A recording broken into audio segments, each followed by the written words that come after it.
네, 사랑하는 성도 여러분들, 올해 마지막 주일 예배를 드립니다. 한 해 동안 수고한 자신을 한번 쓰다듬어 주실래요? 자기의 몸을, 야, 참 수고했다. 고생 많았다. 나를 위해서 참 희생했다. 예, 느낌이 어떻습니까? 사람들이 이렇게 자신의 몸을 잘 이렇게 쓰다듬거나 격려하는 게 참 낯설지요. 대부분 종교에서는 몸이 영성에 방해가 된다고 생각해요. 그래서 몸을 학대하거나 또 고행을 통해서 영적 자유와 영적 성숙에 이르려고 합니다. 그러니까 몸에 대한 부정적인 인식을 가지고 있죠. 그런데 기독교는 이 몸이 영성을 표현하는 하나님의 선물이고 도구라고 가르치고 있습니다. 그래서 우리의 몸이 얼마나 소중하고 존귀한 것인가. 참 이 기독교만큼 성경만큼 우리의 몸에 대한 가치를 긍정적이고 소중하게 보는 종교가 없는 것 같아요. 그래서 이렇게 야고보 사도는 귀신의 신앙과 성도의 신앙의 차이를 사실 어떻게 보면 몸과 관련된 비유로 그 차이점을 설명하기도 하거든요. 야고보서 2장 19절 20절 보면 이렇게 귀신의 신앙은 우리의 행함 없는 신앙을 귀신의 신앙에 비유해서 이렇게 지적하고 있습니다. 네가 하나님은 한 분이신 줄을 믿느냐 잘하는도다. 귀신들도 믿고 떠느니라. 허탄한 사람아, 행함이 없는 믿음이 헛것인 줄을 알고자 하느냐. 귀신이 유일신론 신앙을 가지고 있어요. 하나님이 한 분이라는 것을 믿고 있고 또 그 하나님의 능력을 알고 두려워 떨 정도의 두려움도 가지고 있어요. 그런데 그 귀신과 똑같은 신앙이 되는 게 뭐냐 그러면 허탄한 사람이 되는 것은 행함이 없는 믿음. 다시 말해서 우리가 믿고 하나님을 따르는 것을 몸으로 표현하지 않는 것. 이것이 귀신의 신앙과 비슷하다라고 그렇게 야고보가 지적하고 있는 것이죠. 그만큼 성경은 우리의 몸을 사용하여서 하나님께 영광을 돌리는 신앙생활을 굉장히 강조하고 중요하게 보고 있습니다. 로마서 12장에도 우리의 몸으로 산제사를 드리라 그러고 또 6장에도 보면 우리의 몸이 불의의 병기 죄의 무기가 되지 아니하고 하나님을 위한 의의 무기가 될 수 있도록 그렇게 바울이 권면하는 것을 볼 수 있습니다. 우리가 지난 시간부터 이 고린도 교회가 가지고 있는 수많은 심각한 윤리적인 문제를 몸의 신학을 통하여서 그들의 잘못을 지적하고 바로잡는 바울의 교훈을 듣고 있습니다. 지난 시간에는 바울이 우리의 몸은 일시적인 것이 아니라 죽은 이후에 하나님 나라에서도 영원히 이어지는 그러한 부활의 몸을 가지고 하나님 나라에서도 몸을 가진 신앙생활을 한다. 몸을 가진 삶을 산다라고 하면서 주는 우리의 몸을 위하시고 또 우리도 몸을 위해서 살아가야 될 것을 먼저 가르쳐 주었습니다. 그런데 여기에 이어가지고 몸의 신학 두 가지를 여러분과 함께 더 나누기를 원하는데 하나는 우리의 몸이 그리스도의 지체다라는 거예요. 성도의 몸이 그리스도의 지체다. 또 하나는 성도의 몸은 성령의 존이다. 굉장히 중요한 몸의 신학이거든요. 이 부분들을 여러분과 함께 같이 나누었으면 좋겠습니다. 15절부터 17절까지 성도의 몸은 그리스도의 지체다라고 바울이 우리에게 권면해 주고 있습니다. 15절에는 중요한 단어가 알지 못하느냐라는 단어로 시작하거든요. 반드시 알아야 한다. 성도가 신앙생활하면서 잊어서는 안 되는 중요한 사실이 있다. 그 중요한 사실이 뭐냐 그러면 우리의 몸, 너희 몸이 그리스도의 지체라는 사실. 이것을 잊어서는 안 된다. 반드시 깨닫고 붙잡고 있어야 된다라고 바울이 권면합니다. 지체는 우리의 몸에 연결된 손과 발과 같은 모든 우리의 몸에 구성하는 그런 지체들이죠. 근데 우리가 그리스도의 지체가 되었다라는 것은 모든 성도들은 그리스도와 연결되어진 이 팔과 다리와 같은 역할을 하는 그런 지체가 되었다라고 성경은 가르치고 있는 거예요. 그러니까 너희 몸이라는 것은 모든 성도들을 포함하는 것이죠. 모든 성도들은 우리의 몸이 누구와 연결되었다고요? 그리스도와 연결되었다. 그리스도의 지체가 되어졌다. 그런데 그리스도는 머리시잖아요. 그러니까 우리는 지체이죠. 그러니까 머리와 지체와의 관계가 건강하려면 어떻게 해야 됩니까? 모든 몸의 지체가 머리의 지시를 따르고 순종할 때 그것이 건강하게 되는 것이죠. 가장 심각한 난치병이 머리가 뇌는 살아있고 머리는 지시를 하는데 몸이 반응을 하지 않는 상태. 그 상태가 가장 안타까운 그러한 상태이죠. 마찬가지로 영적인 난치병이 있다면 분명히 머리이신 주님이 계시고 그 주님이 말씀하시는데 몸은 그 말씀, 머리의 지시에 대해서 전혀 반응하지 않는 상태로 살아가는 것. 이게 영적 난치병에 걸린 아주 심각한 상태라는 것이죠. 여러분들이 아침에 일어났는데 몸이 안 움직여. 굉장히 당혹스럽겠죠. 세수를 하려고 그러는데 손이 안 올라가요. 집을 나서려고 그러는데 발이 움직이지 않아.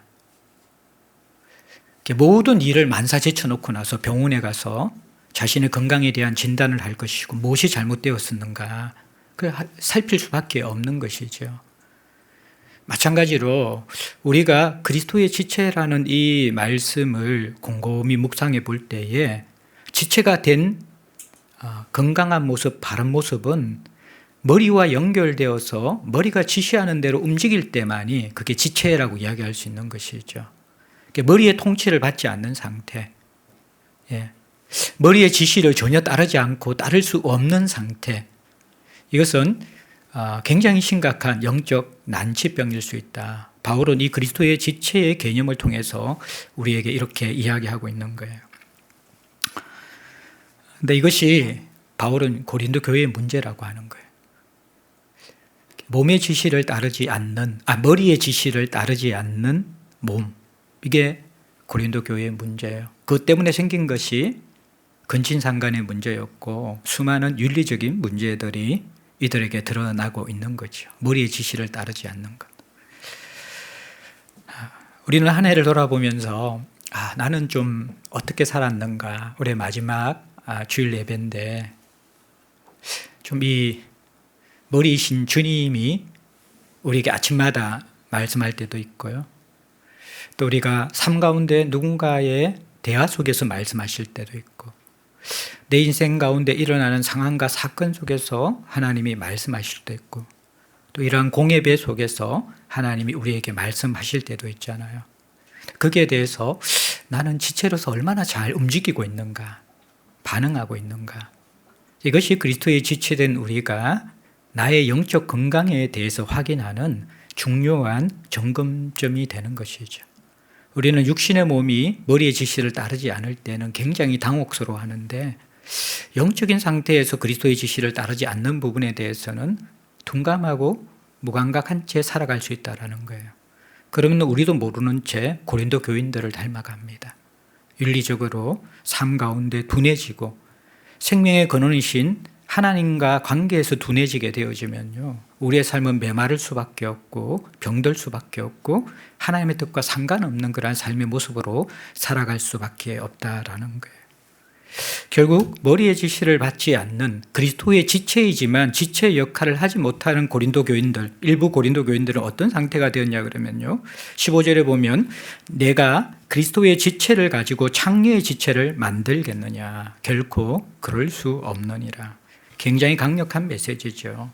수사 의문문을 사용해서 결코 그럴 수 없다. 너 정말 너 몸을 가지고 이렇게 사용할래? 그렇게 해도 될 것인가? 라고 하면서 강하게 질책하는 바울의 겉면을 우리가 들을 수가 있습니다. 16절에 이어서 창녀와 합하는 자는 그와 한 몸인 줄 알지 못하느냐.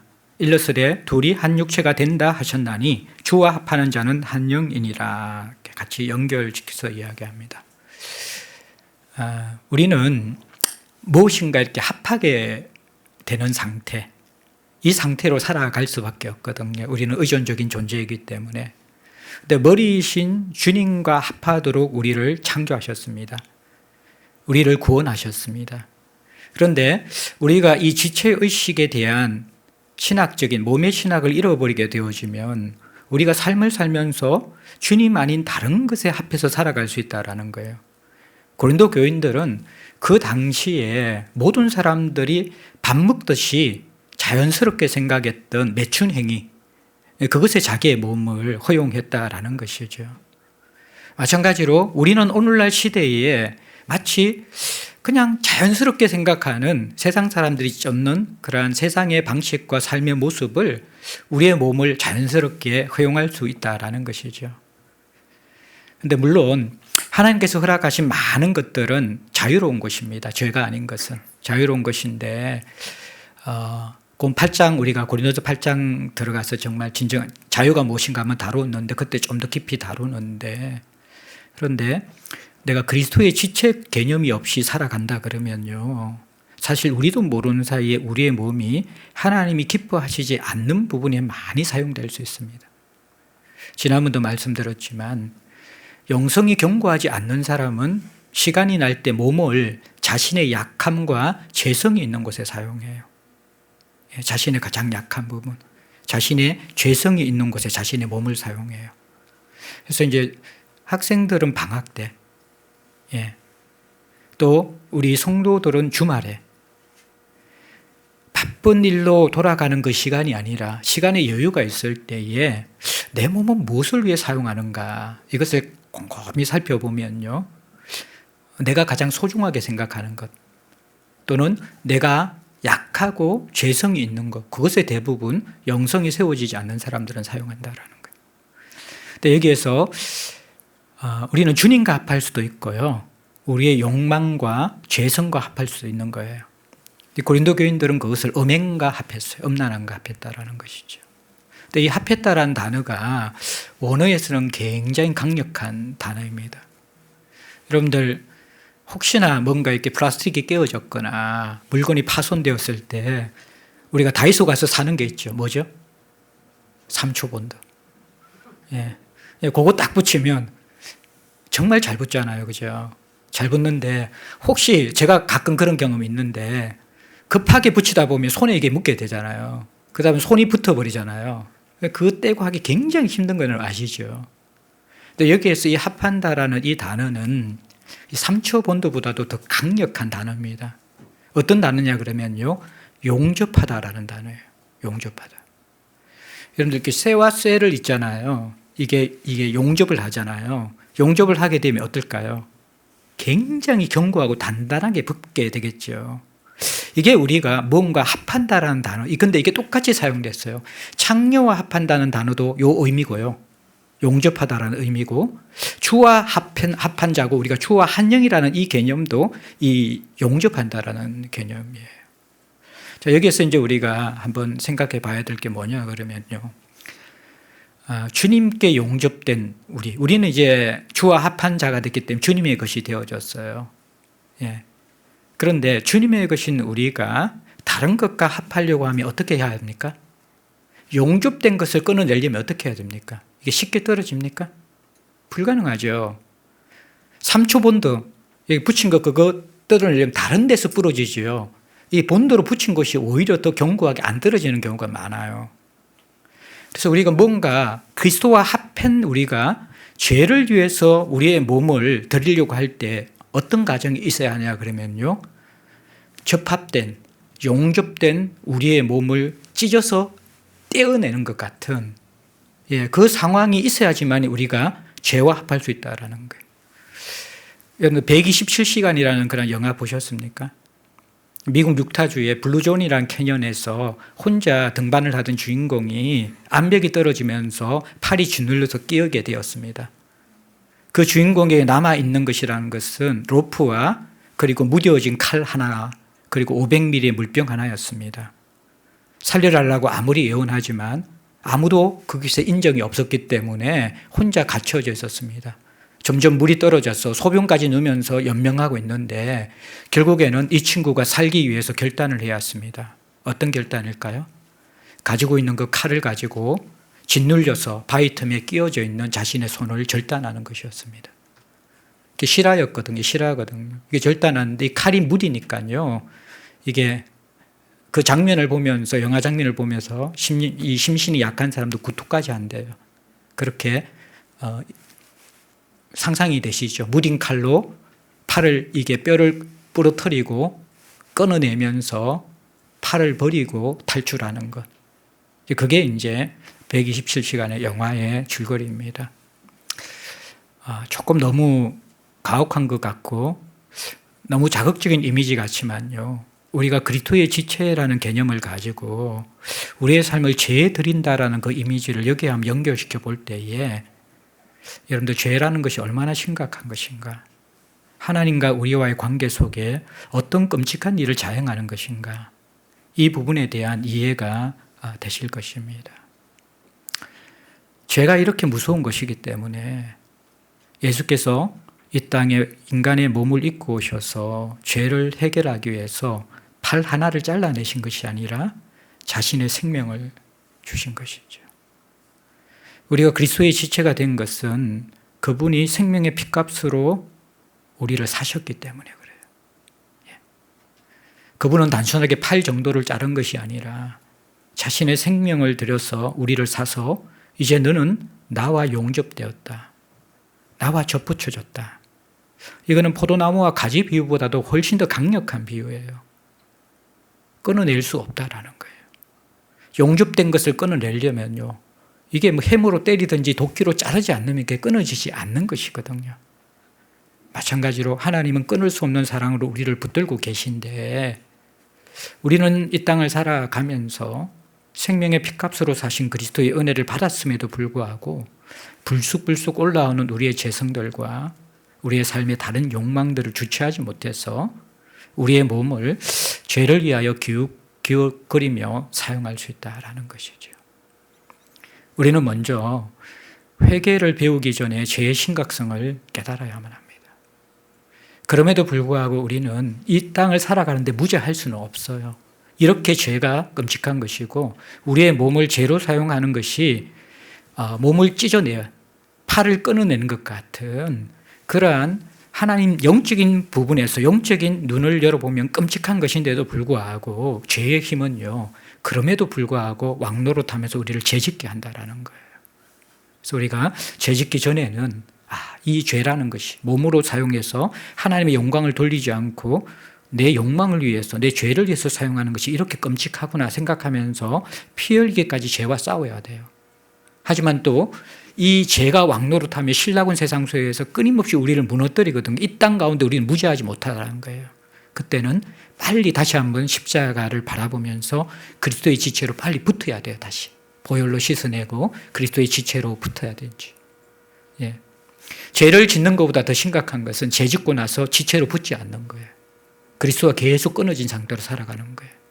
그러면 생명에서 완전히 단절되게 되는 거죠. 우리가 이 그리스도의 지체라는 개념을 잘 생각하면서 한 해를 어떻게 살아왔는가, 또 내년 한 해 우리가 어떻게 살 것인가, 몸의 신학을 가지고 우리의 삶을 한번 잘 돌아볼 수 있었으면 좋겠습니다. 두 번째는 성도의 몸은 성령의 전이다. 18절 19절에 그렇게 말씀하고 있습니다.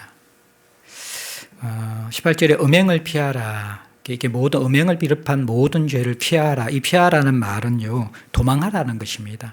유혹을 받는 자리, 죄를 지을 수밖에 없는 환경은 맞짱을 뜨고 마주 눈을 부릅뜨면서 이렇게 싸우는 것이 아니라 성경은 유혹은 피하라 그래요. 피하라. 보디발의 아내의 유혹을 받았던 요셉이 도망쳤잖아요. 이게 도망치라는 말이에요. 이것이 현재형으로 사용해서 지속적이고 철저한 명령이에요.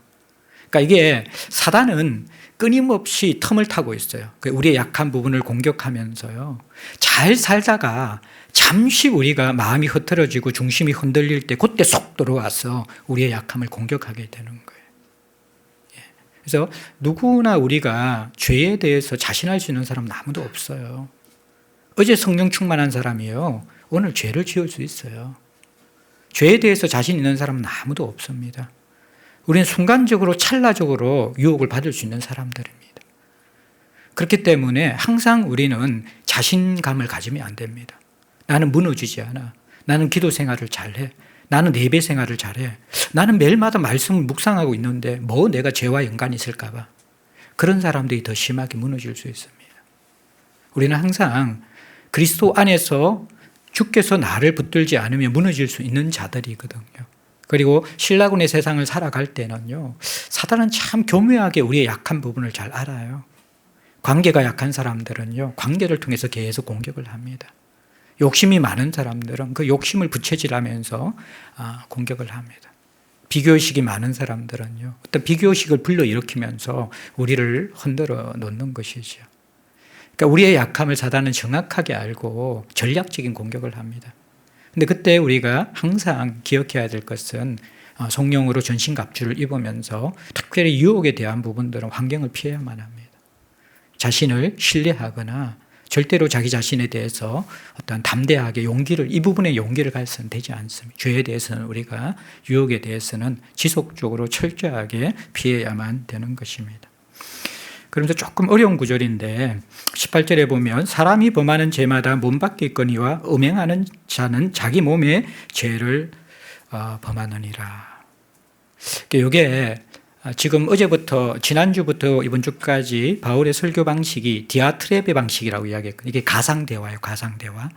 자, 여기에서 지금 바울과 일부 고린도 교인들, 육신을 가지고 몸을 가지고 죄를 짓고 있는 고린도 교인들 사이에 가상대화가 일어나고 있는데 이런 거예요. 바울이 지금 음행을 피해라. 야, 거기에 대해 유혹에 대해서 너희들이 피해야 돼.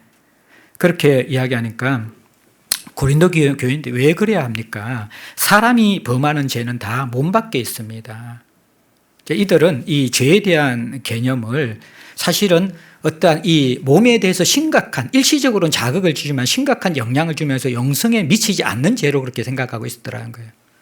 거기에 대해서 바울은 그러나 음행은 몸 밖에 있는 죄가 아니라 자신의 몸에 해를 입히는 죄다라고 그렇게 설명을 해 줍니다.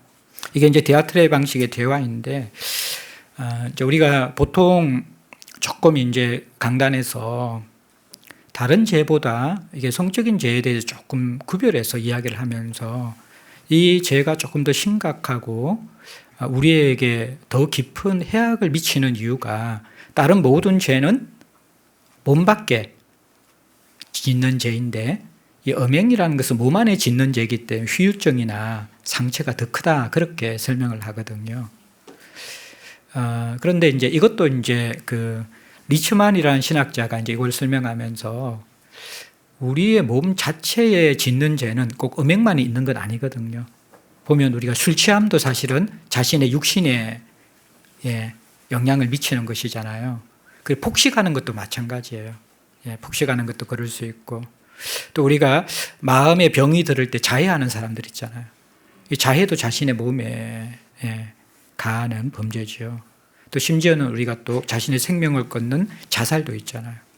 그러니까 이게 술 취함이나 폭식이나 또 자해나 또 자살 같은 것도 어떻게 보면 우리의 몸 자체, 몸 안에 짓는 죄잖아요. 근데 왜 음행만 유독 우리의 몸 안에 짓는 죄라고 구별을 하는가? 여기에 대해서 이 리츠만이라는 신학자는 여기에 사용된 몸이라는 단어가 다르다라는 거예요. 성경에서는 육체, 몸이라는 단어를 크게 두 가지로 구분해서 쓰는데 하나는 사륵스라는 단어예요. 이 사륵스라는 단어는 썩어 없어질 육체, 이런 그 사륵스, 욕망, 썩어 없어질 육체, 사륵스고요. 그 다음에 하나는 또 소마라는 단어가 있어요. 소마. 이 소마라는 것은 전인격적인 몸을 의미하는 거예요. 성경적인. 영원한 부활의 몸으로 연결된 전인격적인 몸을 소마라고 이야기해요. 혹시 조금 클래식 좋아하는 사람들은 소마 트리오라고 여러분들 그 크리스찬 클래식 연주가들, 음악 연주가들인데 그 사람들이 음반낸 게 이게 소마 트리오, 소마라는 이 단어가 바로 전인격적인 몸, 그런 의미의 소마. 근데 여기에 이 음행에 사용된 몸, 이게 몸 안에 짓는 죄라는 이 단어가 원어로는 소마로 사용됐다라는 거예요.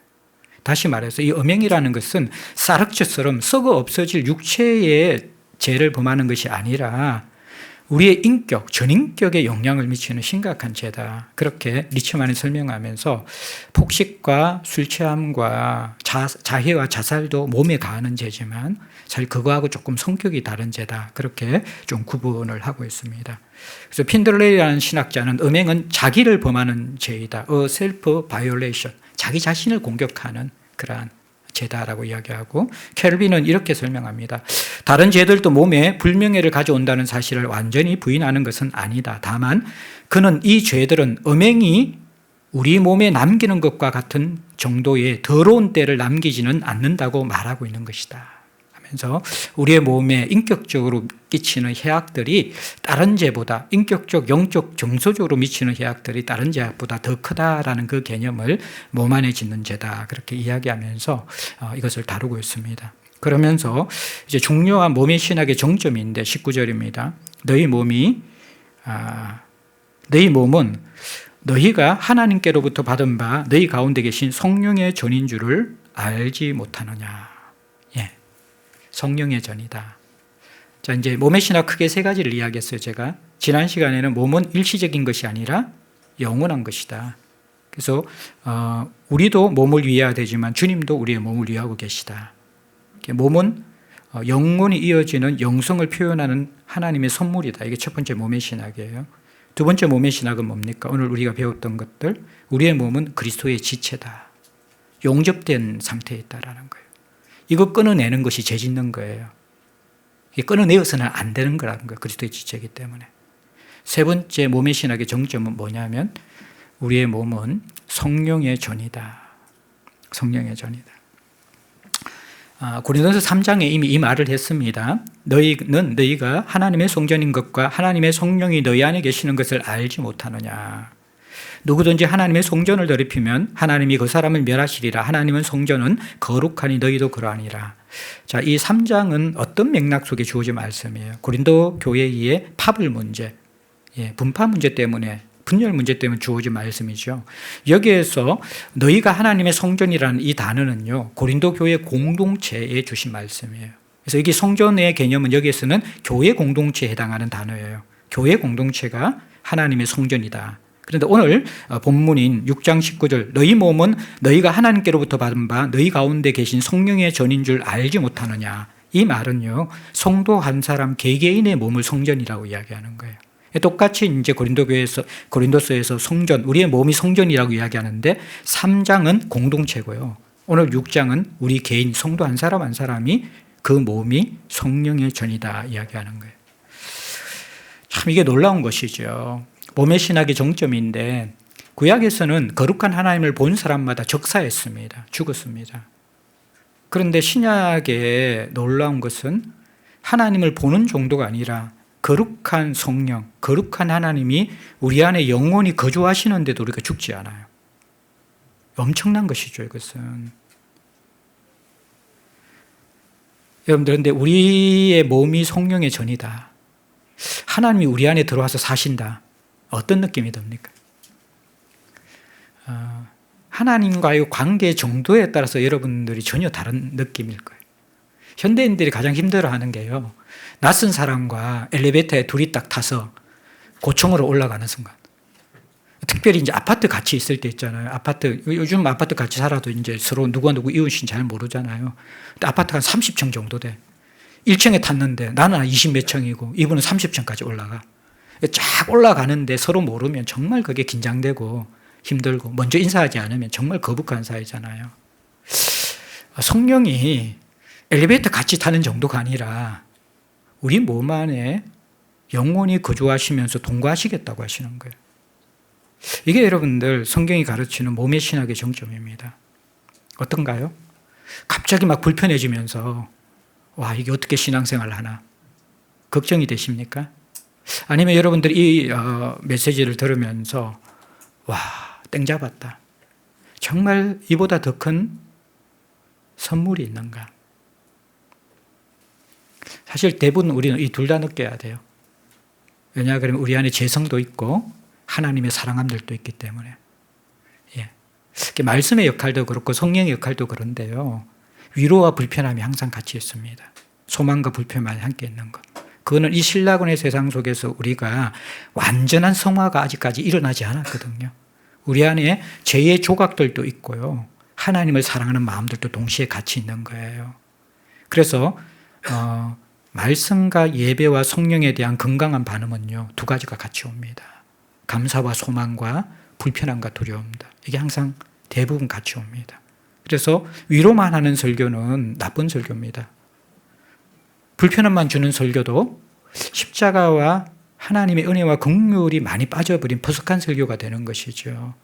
항상 가르침 속에 하나님을 만나는 속에서는 이 두 가지가 같이 있는 것이 건강한 거예요. 성령께서 우리의 전이라는 것은 기본적으로 우리가 불편함을 가져야 돼요. 왜냐 그러면 거룩한 성령은 우리의 안에 있는 죄와 동거하지 못하시거든요. 예, 그분이 굉장히 신음하세요. 이게 담배 냄새 싫어하는 사람은요, 저희 이제 그 사택이 이게 어디서 담배 피우는지 모르겠는데 이게 화장실로 이렇게 연기가 계속 올라와요. 그러니까 우리 가연이가 굉장히 그 싫어하거든요. 그러니까 막 요즘에는 그 공동주택에서 안에서는 담배 못 피게 돼 있잖아요. 참다가 이제 이게 엘리베이터에 그냥 적어놨어요. 그러니까 담배 피시려고 그러면 바깥에 피시든지 같이 살면서 너무 괴롭다 그러니까 그때부터 이렇게 담배 냄새가 거의 안 올라오더라고요. 안 올라오던데, 여러분들 성령과 함께 거하면서 우리가 몸으로 하나님의 영광이 아닌 다른 것을 위해서 사용한다라는 것은 참 우리를 하나님과의 관계에서 불편하게 만드는 거예요. 예, 담배 연기가 가득 찬 곳에 담배 싫어하는 사람이 있게 될 때 참 힘들잖아요. 성령께서 우리에게 그렇게 신음하시고 고통스러워하십니다. 우리의 몸을 그렇게 사용할 때. 근데 그것을 느끼는 것이 영적인 민감함입니다. 하나님이 느끼는 것을 나도 느끼는 것. 예. 그리고 또 이것보다도 불편함보다도 우리가 성령의 전이라는 것은 훨씬 더 감사한 마음이 많이 들어야 되거든요. 왜냐하면 성령은 예수의 영입니다. 우리의 소망이신 예수를 닮게 만들어요. 성령이 우리 안에 계시면요. 또 성령의 영은 말씀의 영입니다. 그래서 말씀을 깨닫게 하고 말씀을 누리게 하고 말씀의 생명력들을 내가 온전히 흡수하게 만듭니다. 또 성령의 영은 위로의 영입니다. 염려와 불안과 어려움 속에 살아가는 우리들의 어루만지시면서 위로해 주시는 분입니다. 성령의 영은 기도의 영이죠. 말할 수 없는 탄식으로 우리가 기도하지 못할 때에 우리를 대신해서 기도하시는 영입니다. 성령의 영은 아버지라고 우리가 부르짖을 수 있는 젖된 아이처럼 부모의 품에 안기는 것처럼 우리에게 평안과 안식을 주시는 영이십니다. 그래서 이 땅을 살아가면서 우리가 이 성령의 전이 되는 것을 경험하는 사람, 이 사람은 정말 세상을 다르게 살 수 있어요. 다르게 살 수 있는 거예요. 이게 예수께서 하나님 나라에 가시면서 우리에게 주신 최고의 선물이 내가 떠나는 것이 너희에게 도리어 유익이다. 이 제자들은 굉장히 당혹스럽잖아요.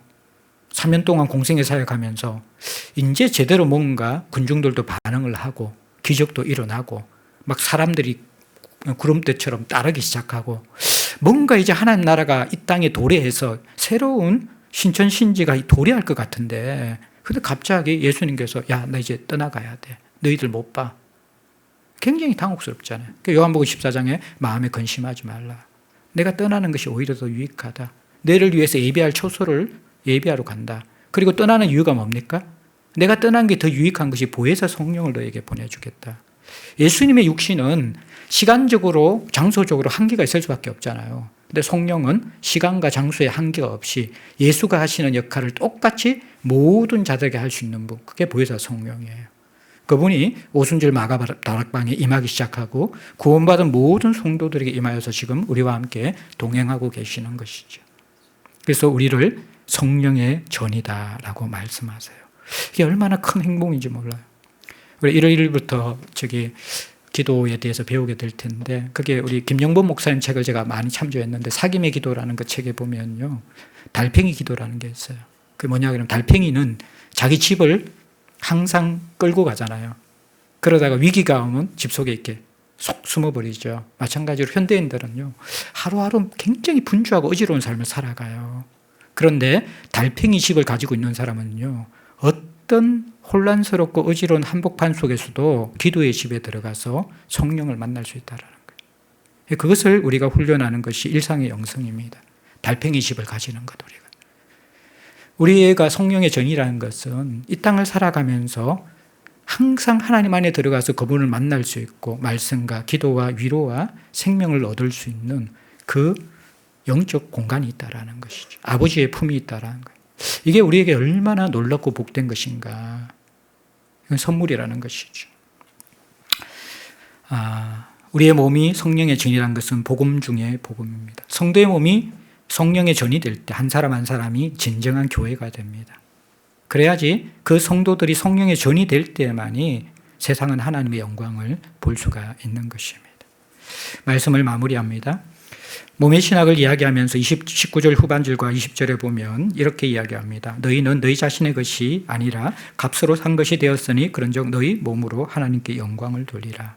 그리스도의 지체 부분에서 잠시 설명했지요.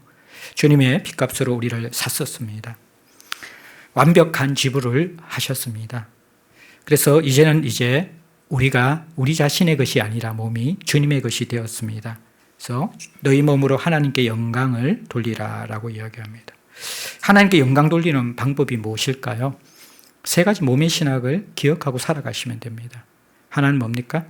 우리의 몸은 일시적인 것이 아니라 하나님 나라의 영혼이 이어지는 것이고, 우리의 몸은 영성의 방해물이 아니라 하나님을 표현하는 가장 아름다운 영성의 선물이다. 이걸 여러분들 첫 번째 몸의 신학으로 가지시기 바랍니다. 두 번째는 우리의 몸은 그리스도의 지체이다. 용접되어 있다. 하나님이 십자가의 보혈로서 성령으로 우리를 용접시켰다. 그리스도와 함께. 떨어지기 싫어하신다라는 거예요. 죄를 짓는다는 것은 이것을 끊어내는 하나님과의 관계의 아픔이라는 것이죠. 그리고 우리의 몸이 성령의 전이다. 하나님을 보면 죽을 수밖에 없는 우리들에게 그리스도의 보혈로 씻어주시고 성령께서 우리 안에 영원히 거주하시면서 하나님께서 우리를 실어버리지 아니하시고 문둥병자 같은 우리를 계속해서 정결하게 하시고 거룩하게 하시고 예수 닮게 하시고 위로하시고 격려하시고 힘을 주시고 용기를 주시고 말씀으로 새롭게 하시는 것, 그것이 바로 성령님입니다.